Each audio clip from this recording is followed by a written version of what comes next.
Hi guys! So for today's video, ito ang pinaka-ayoko mangyari sa buong buhay ko. Kasi nga, nawala na nga kami ng wifi. Inutusan pa ako ng nanay ko na ako daw magbayad. Abay, syempre, kinakabahan na nga ako dito kasi mamaya kung ano-ano na naman itatanong sa akin. By the way, dito nga lang pala ako magbabayad sa tabi ng Petron.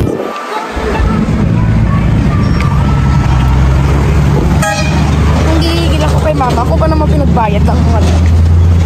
Wifi namin. Kasi siya magbayad, tinatabad na naman. Ayun, labas na ako.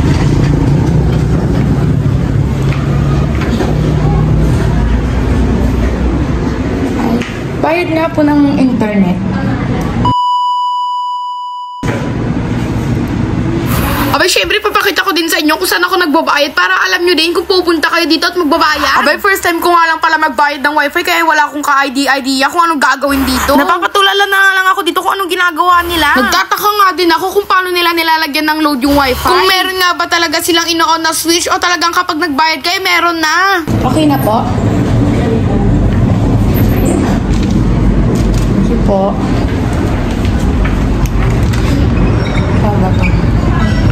Yan.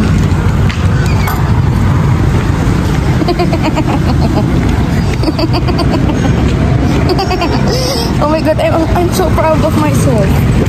At syempre, pagkatapos nga namin nagbayad ng wifi, dumiretso naman kami sa hideaway namin. Dumaan nga pala kami dito sa may shortcut at meron nga pala kami nakitang bagong bukas na ihawan. Ay, syempre, hindi ko ipapalagpas yan. Pupunta rin kami dyan. Sa ayaw at sa gusto ng nanay ko, pupunta talaga kami dyan. Kaso nga, may allergy nga pala yung nanay ko sa chicken. Anong akala nyo? Chicken lang ang meron dyan? Syempre, meron ding barbecue dyan. Yun na lang siguro yung pwede sa nanay ko at siguro naman meron pa silang ibang menu dyan. Ay, syempre, nandito na kami sa aming hideaway. Malayo pa nga lang kita ko na talaga yung gate. Siyempre nga, magpa-park na kami at lalabas na para nga makabusa na namin itong hideaway. Ay, ano po kami dito? Magre-relax lang kami dito. Oh my God. Ang emeng. Uy, uy. Ano bang problema mong bata ka? Mami. Mami, wala ka shoes. Dito ka. Ano guys, kaya ganito yung mood niya ngayon kasi nga kagigising niya pa lang. Iba talaga yung trip niya kapag kagigising niya pa lang kasi kapag matagal na siyang gising. Wala tayong damit para mag-swimming. Ano ba yan? Hindi kasi kapag matagal na siyang gising, siya yung nangaasar sa'yo. Pero ngayong bagong gising siya, tayo ang mga asar sa kanya. Kaya bumawi na tayo. Diba? Kasi guys, kapag matagal na yung gising, kapag nagsiselfon ka bang tulog, tinatapak-tapakan niya yung mukha mo. Ayan, tignan mo. Palagi ako natatanggalan ng bracket. Alam niyo guys, habang nagbumuni-muni ako dito, ang dami ko pala nakita mga bunga ng puno dito. Isa na yun, no? Saging, dami. Tapos meron pa doon, no? Anong tawag doon sa ganun? Hindi ko rin alam. Tapos meron ding mangga doon. Hindi ko siya makukuha kasi nga mataas, diba? Ang mga puno ng mangga matataas. Duka nga! Grade 1. Hindi ako papayag, no? Siyempre, kukuha tayo ng pwedeng pang, ito. Oh my God! Ano ba yung mangga? Bakit ka pa nagpakita sa akin? Tatargeting kita talagang mangga ka. Bilis! How? Ang kukulog dyan. Tatalungin ko pa to. Bahara siya yung nog. Pinagda ba doon?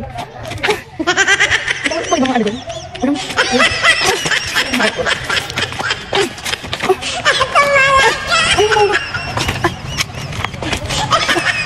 Eric.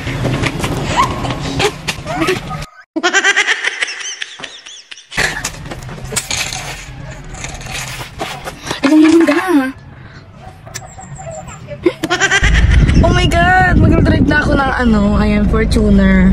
Kasi nga, ibabaliktad ko siya. Ay, anong babaliktad? Babalikwas, ayan. Oh my God. Wait lang, wag muna ako magbibideo guys kasi, ako, madidistract ako. May maano tayo dito. Iisa na muna ako para din na naman kayo nag-grade 1. Ganyan na lang tayo. Kasi iatras ko. Kasi kanina nakaharap dun sa dulo. Basta alam nyo naman siguro yan.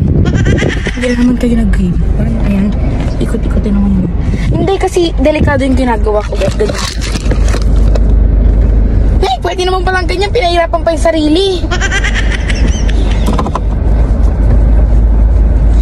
Baka hindi nyo pa nakikita gumagalaw